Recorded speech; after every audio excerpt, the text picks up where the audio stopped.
Friends, welcome back. तो friends, अभी का वीडियो है Pakistan block, France ban on Pakistan.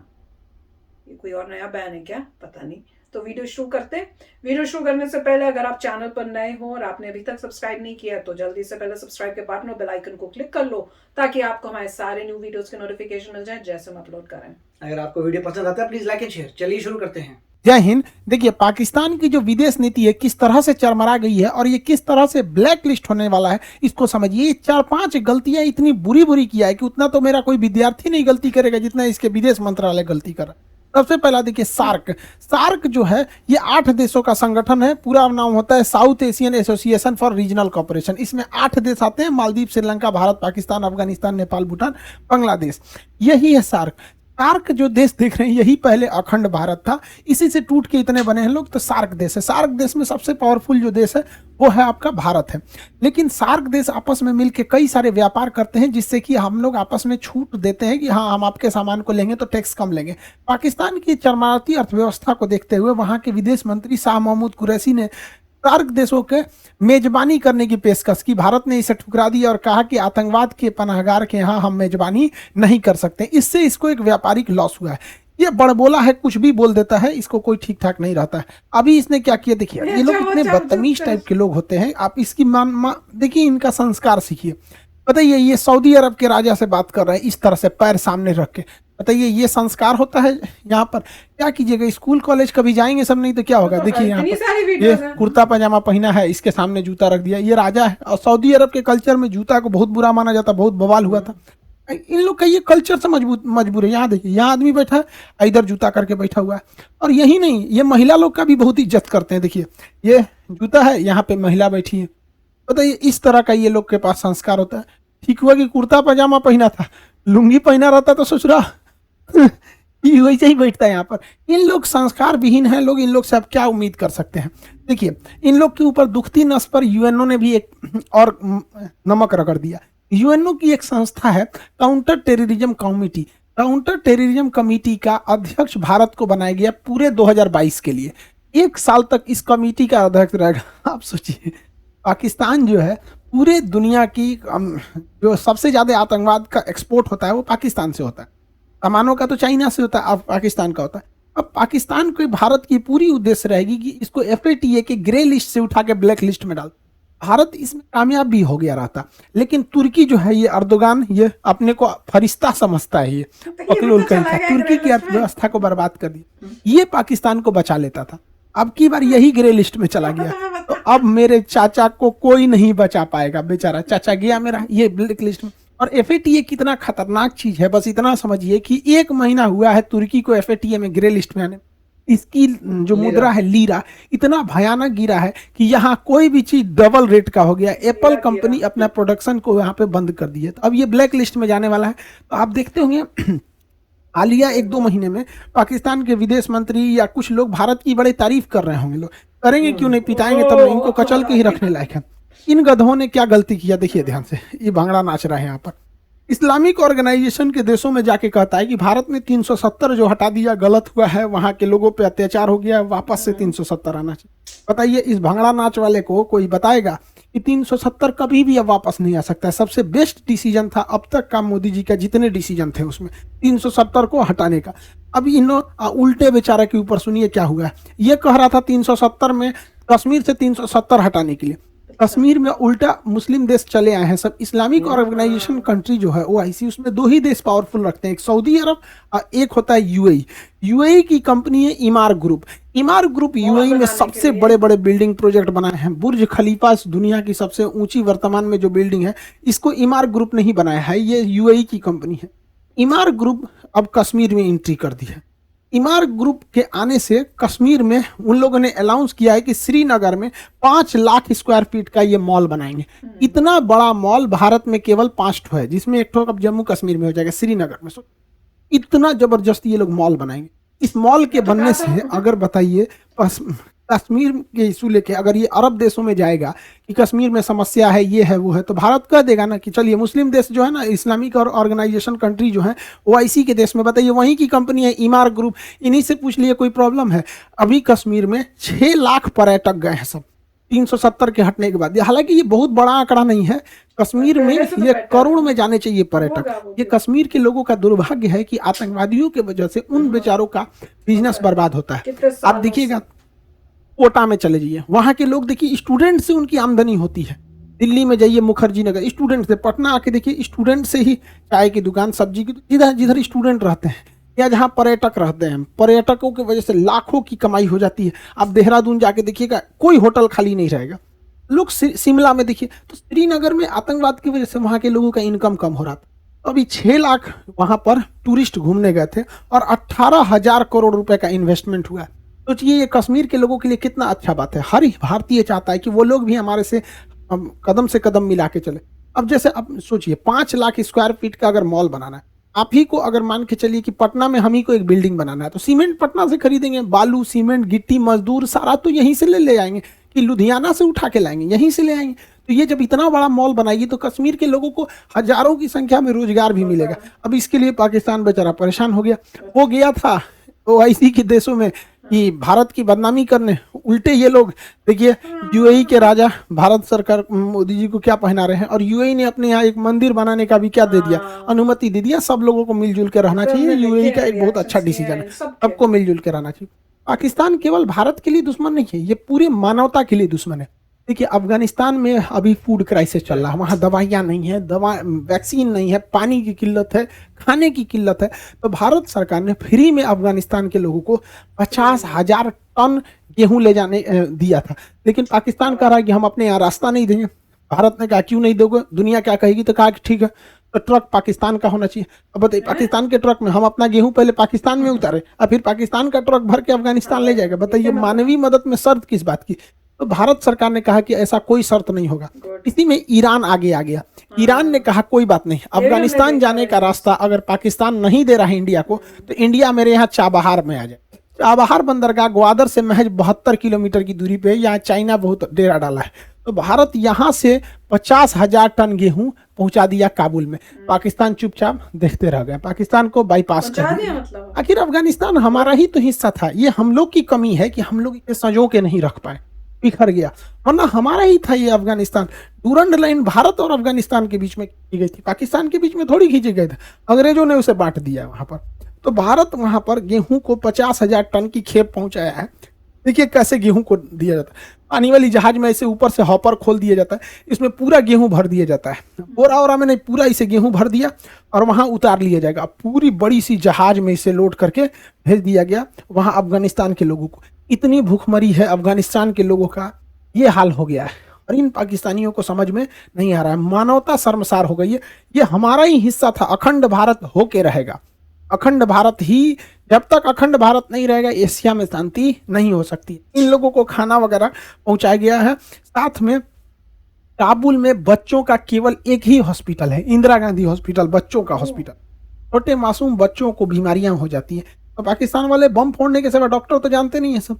तो यहाँ इन बच्चों के लिए भारत ने 2 टन दवाइयाँ भेजी है। सोचिए हम लोग 10 दिन का 15 दिन का दवाई खरीदते हैं, भारत ने 2 टन दवाइयाँ भेजी हैं इस बच्चों के लिए। इतना बड़ा हॉस्पिटल भारत ने बनाया है अफगानिस्तान के लोगों की। ये होती है मानवता। सलमा डैम बनाया, सहतूत डैम बनाया, वहाँ का संसद भवन बनाया, हॉस्पिटल बनाया, सड़कें बनाया अफगानिस्तान के लोगों के लिए। यहाँ पर भारत ने उन लोगों को 5 लाख कोरोना की वैक्सीन डाली है, जबकि पाकिस्तान वाले तो कहते हैं कि वैक्सीन मत लो, ये अमेरिका की चाल है, अमेरिका तुम्हारा दिमाग कंट्रोल कर लेगा। अरे पाकिस्तानियों, पैजामा में नाड़ा डालने के सिवा आता क्या है कि कोई तुम्हारा दिमाग हाईजेक करेगा? क्या जानते हो तुम लोग? लुंगी बांधना, पैजामा में नाड़ा डालना, बम फोड़ना, ताज होटल उड़ा दो, कश्मीरियों को बदनाम कर दो, इनका दिमाग पता नहीं कौन हाईजेक करेगा। दुनिया को फुर्सतें नहीं, इनका नाड़ा डालेंगे पैजामा में, इनका दिमाग हाईजेक करके। तो ये अब सोचिए अफगानिस्तान के लोगों को बताना चाहिए कि तुम्हारे में कितनी बड़ी बाधा आ रही है, पाकिस्तान नहीं जाने देना चाह रहा है। तालिबान ने भारत की भी धन्यवाद कहा है कि हम भारत की मानवीय मदद की हम सराहना करते हैं। ये भारतीय मीडिया को चाहिए कि ये सवाल बहुत जोर शोर से उठाए विश्व पटल पर कि इससे पाकिस्तान की थूथू हो और अफगानिस्तान भारत के लिए और करीब आ सके। तो भारत की मीडिया को ये सब पता थोड़े रहता है, वो तो खाली यही बताएगी, नमस्कार आज आपको बताते हैं, देखिए राहुल गांधी ने नरेंद्र मोदी को दांते काट लिया। अरे सोचा तू ना, यही सब बतेबे करेगा इंडिया के मीडिया में, ये सब बात नहीं बताएगा। पाकिस्तान पगला गया है ससुरा। ये फरवरी में चाइना में विंटर ओलंपिक हो रहा है। इस विंटर ओलंपिक में चाइना ने ना मेरे चाचा को चीफ गेस्ट बन के बुलाया। अच्छा अच्छा, मेरे को नहीं पता था। अल्लाह मेहरबान तो गधा पहलवान। अजब हाल है भाई, अजब तेरी कुदरत, अजब तेरा बकरे को हलाल खेल, करने से चुंदर के पहले सर जो पे करते हैं चमेली ना, का वो तेल। वाह वाह। लेकिन इसको चीफ गेस्ट बनाया और ये गधा चीफ गेस्ट बन गया, जबकि इसे नहीं बनना चाहिए। क्यों? चीफ गेस्ट बनना या विंटर ओलंपिक में भाग लेना, ये अमेरिका से खुली दुश्मनी हो जाएगी। रीजन क्या है कि अमेरिका ने चीन के, अमेरिका ब्रिटेन हो गया, अमेरिका हो गया, ऑस्ट्रेलिया हो गया, जापान हो गया, ये क्वाड वाले देश ने जो थे ये चीन के विंटर ओलंपिक का बहिष्कार किए। वहाँ एक टेनिस खिलाड़ी का रेप हुआ था, उसने बोल दिया तो उसी को उल्टे जेल में डाल दिया। तो अमेरिका भड़का हुआ है। किस पे भड़का है? चीन पे भड़का हुआ है।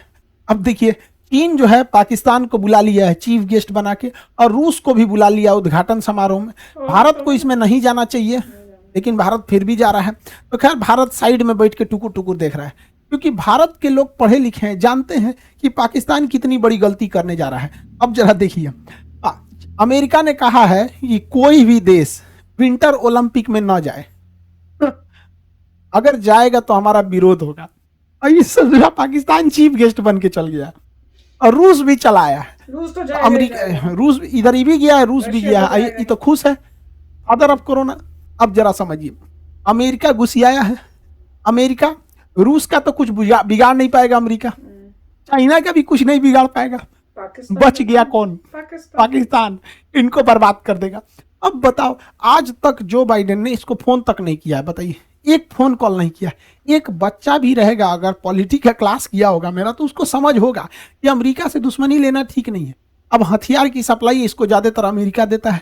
अमेरिका F-16 जहाज देता है इन लोग को, उनका पार्ट पुर्जाई बंद कर दिया है। अब उड़ाएंगे कौन सी भैया? वो मोटरसाइकिल या टेम्पू थोड़े है कि तनी मनी हिल डुल कर रहा है तब वो चलो, जहाज गिर जाएगा उन लोग का। लेकिन नहीं, बैल जाएंगे चीफ गेस्ट बन के। यहाँ पे इतना कम दिमाग है इन सब का, क्या बताएगा। अभी भारत ने क्या किया? बहुत खतरनाक चाल चल दिया रीजन में, पूरी तरह पाकिस्तान को आइसोलेट करने के लिए। रीजन क्या है समझिए। अभी भारत ने फ्रांस को कहा है कि फ्रांस आप पूरे यूरोप के देशों को कहिए कि पाकिस्तान को हथियार न दे। फ्रांस कह रहा है ठीक है। फ्रांस अगर यूरोप के देशों को मना दिया कि तुम पाकिस्तान को हथियार की सप्लाई मत करो, तो पाकिस्तान पूरी तरह से पंगु हो जाएगा। और फ्रांस ये कर सकता है क्योंकि यूरोपीय यूनियन जो है वो यूरोपीय यूनियन का अभी अध्यक्ष है फ्रांस। यूरोपीय यूनियन में फ्रांस बहुत पावरफुल है, और अगर यूरोपीय यूनियन के अध्यक्ष से फ्रांस ने पास करा लिया कि पाकिस्तान को हथियार की सप्लाई न इटली करेगा न जर्मनी करेगा, कोई नहीं करेगा, तो पाकिस्तान का जितना एमुनेशन और पूरा उसके डिफेंस सिस्टम उसका रीढ़ टूट जाएगा। क्योंकि विंटर ओलंपिक को ज्वाइन करके ये जो बाइडेन से अपने बैर ले लिए है, वहां का हथियार खत्म। और अगर यूरोपीय यूनियन वालों ने बंद कर दिया तो इनका जो टैंक का इंजन आना है वो बंद हो जाएगा। हाई क्वालिटी के जो रडार हैं वो खत्म हो जाएंगे इनके अंदर का। जो मिराज जहाज है उसको फ्रांस रोक सकता है, रोक भी दिया है उसने। यहाँ पर जितने भी उनके जो बैटल शिप वगैरह हैं, हेलीकॉप्टर के इंजन वगैरह हैं, क्रूज मिसाइलें हैं, जो भी एमुनिशन हथियार हैं, ये सारी की सारी सप्लाई बंद हो जाएगा। अमेरिका बंद हो गया, अब पूरे यूरोप वाले बंद कर दिए, तो बचता है चाइना। रूस तो इनको देगा नहीं पाकिस्तान को। चाइना का हथियार आपको पिछले वीडियो में बताए थे कि चाइना के मिसाइल मारा तो मिसाइल लगा तो फटबे नहीं किया। आतंकवादी सब देखा, सब अरे मिसाइल गिरा है भागो, फटबे नहीं किया। अभी 3 दिन से, मतलब 1 हफ्ता से वैसे ही पड़ा हुआ है, नहीं फटा है यहाँ पे। अब आप कहें कि फ्रांस ऐसा कर सकता है, तो फ्रांस तो कर सकता है। क्यों कर सकता है समझिए। यूरोपीय यूनियन जो है, यूरोप के देशों का अपना एक संगठन है। यूरोपीय यूनियन की अध्यक्ष का पद अभी फ्रांस के पास है, इसलिए सारा कमान इसी के पास है। यूरोपीय यूनियन में सबसे पावरफुल था ब्रिटेन, जो हट चुका है। अतः ब्रिटेन अब यूरोपीय यूनियन में है नहीं, ब्रिटेन हट चुका है। तो यूरोपीय यूनियन में केवल 2 देश शक्तिशाली हैं, फ्रांस और जर्मनी। फ्रांस और जर्मनी, इन दोनों का भारत से बहुत जमता है, और इन दोनों का पाकिस्तान से थोड़ा भी नहीं जमता है। और इसमें फ्रांस के हाथ में आया है तो पूरे यूरोपीय यूनियन को बैन लगा दिया तो डिफेंस सिस्टम बर्बाद हो जाएगा। और इन गधों ने कर दिया, और भारत ने फ्रांस से कह दिया है। फ्रांस और भारत की दोस्ती कितनी बेहतरीन है आप समझ सकते हैं वहां पर। अब आप कहेंगे कि फ्रांस ऐसा करेगा क्यों? फ्रांस ऐसा कर देगा, समझिए कैसे कर देगा। देखिए, याद कीजिए अप्रैल का महीना, 1 साल पहले याद कीजिए, चार्ली हेब्डो के कार्टून विवाद था, तो पाकिस्तान में लोगों ने गरियाया था फ्रांस को। फ्रांस का प्रोडक्ट का बाइकआउट किया गया था पूरे अरब देशों में। Kick out France ambassador. इन्होंने अपने संसद से पाकिस्तान वालों ने पारित करा दिया कि फ्रांस के राजदूत को बाहर निकालो। बाद में पता चला कि पाकिस्तान में फ्रांस का कोई राजदूत नहीं रहता है।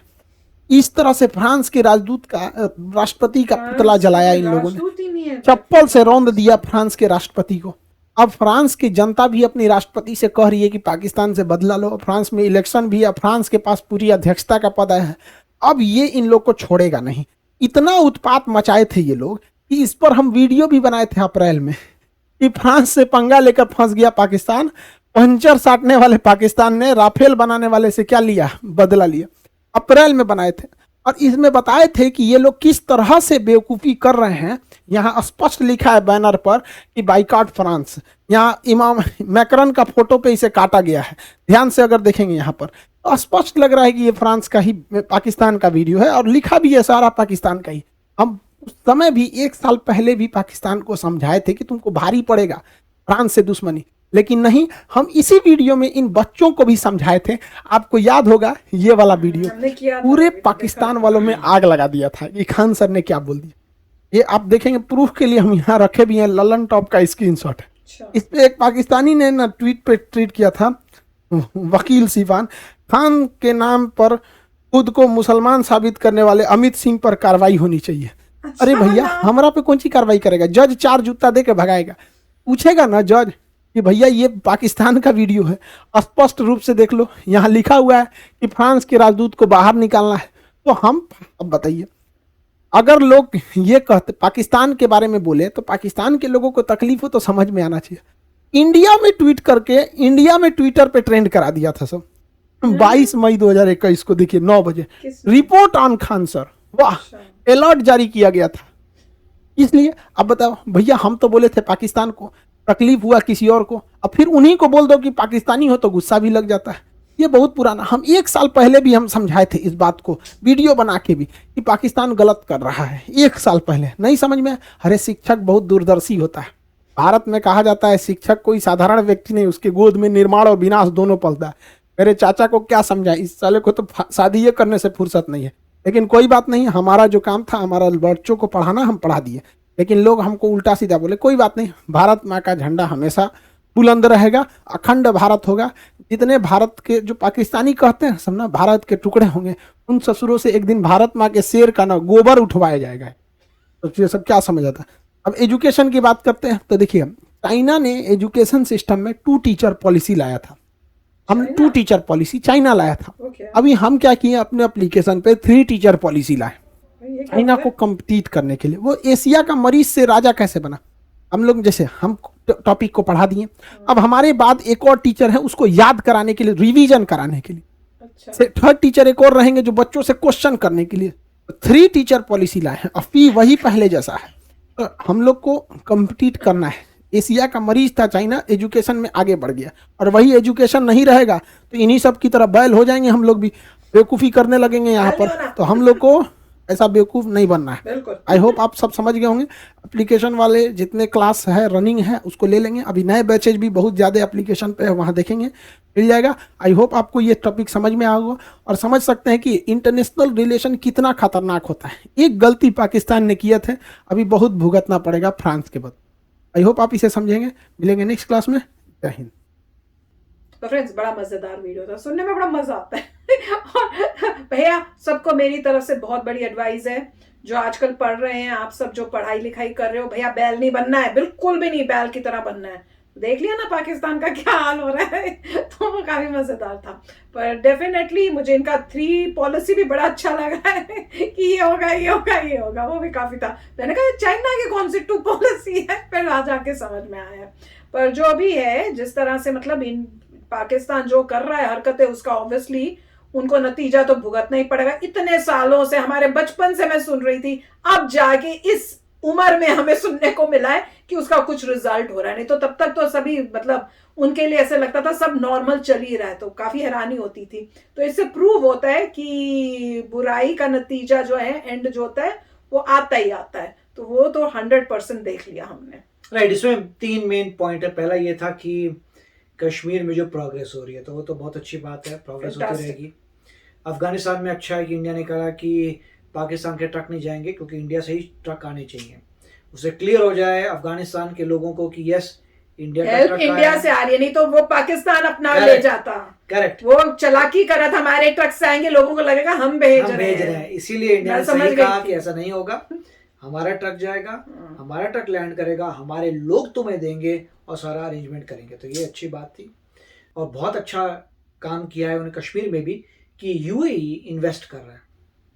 ग्रेटनेस ये है कि जिसको वो बताने गए थे कि भाई आप इंडिया के अगेंस्ट जाएं, वही इंडिया में इन्वेस्ट कर रहा है, वो बहुत अच्छा। और उसी एरिया में जहाँ पे इनको प्रॉब्लम हो रही है, जहाँ इनको प्रॉब्लम हो रही है, पाकिस्तान को। तो ये तो बहुत ही है। दूसरा जो ग्रे लिस्ट का है, अब ये देखना बाकी है कि क्या पाकिस्तान ब्लैक लिस्ट होगा में जाएगा या नहीं जाएगा। अब चांसेस ज्यादा है ना, क्योंकि टर्की हट गया। अभी मतलब खान साहब तो यही कह रहे हैं कि चांसेस हैं पाकिस्तान के और टर्की के भी, वो कह रहे हैं ब्लैक लिस्ट में जाने के, तो वो समय बताएगा। और दूसरा जो पॉइंट था वो था कि यूरोपियन यूनियन क्या एक्शन लेगा पाकिस्तान पे, कि अपने वेपन्स भेजने देगा कि नहीं। वो भी डिफिकल्ट काम है, मैंने पहले भी कहा था, हो जाए तो बहुत अच्छी बात है, मगर डिफिकल्ट है क्योंकि जैसे था कि स्वीडन वगैरह से अभी भी वो आर्म्स एम्युनिशन ले रहे हैं। तो अब सबको एम्पावर करना पूरी यूरोपियन यूनियन को कि आप जो है ना भेजिए उनको वेपन्स, तो काफ़ी नेगोशिएशन होगी। हो सकता है ये हो कि जितना आपको बिजनेस मिलता था पाकिस्तान से उतना इंडिया आपको दे देगा, तो मतलब काफ़ी उस तरीके की डीप नेगोशिएशंस होती हैं। हर कोई देखा कि ठीक है हम ये कर सकते हैं, मगर हमारा इतना ट्रेड में लॉस होता है, तो वो ट्रेड का लॉस कौन भरेगा। तो उसमें ये होगा ठीक है इंडिया आपसे कुछ खरीद लेगा, ये वो तो इंटरनल पॉइंट्स हैं, मगर वो भी अच्छा बात है। तो फ्यूचर में पता चलेगा कि क्या होता है, कि हो जाए तो मजे आ जाएगा। और अगर मतलब कश्मीर में मॉल बन गया तो लोग जाएंगे, दैट इज़ वेरी नाइस, वो हमें देखना है।